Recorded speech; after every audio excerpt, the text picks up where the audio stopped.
வணக்கம் நண்பர்களே. குட்டி தோட்டத்தில் நான் இந்த பூவோட பேர் செடியெல்லாம் ஏற்கனவே வீடியோவாக போட்டிருக்கேன். ஏன்னா இதோட பேர் தெரியல, இதோட பூ பார்க்குறக்கு மயில் மாதிரி இருக்குங்கிறதுனால மயில் பூன்னு சொல்லி தான் நான் வீடியோவாக போட்டிருப்பேன். நீங்கள் பேர் தெரிஞ்சால் கமெண்டில் சொல்லுங்கன்னு சொல்லி போட்டிருந்தேன்.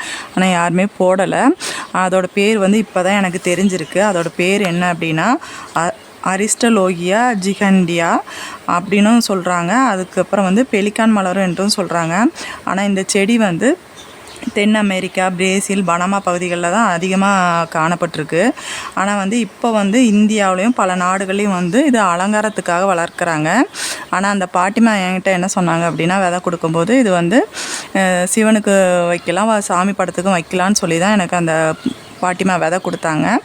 அதனால் நானும் பறித்து சாமிக்கெல்லாம் வச்சிட்ருக்கேன். ஆனால் இந்த பூவை சாமிக்கு வைக்கலாமா என்னங்கிறது உங்களுக்கு ஏதாட்டும் இந்த பூவை பற்றி உங்களுக்கு தெரிஞ்சிருந்தால் கமெண்டில் சொல்லுங்கள். வைக்கலாமா வைக்கக்கூடாதாங்கிறது. இது பிடிச்சிருந்தால் லைக் பண்ணுங்கள், ஷேர் பண்ணுங்கள், மறக்காமல் சப்ஸ்கிரைப் பண்ணுங்கள்.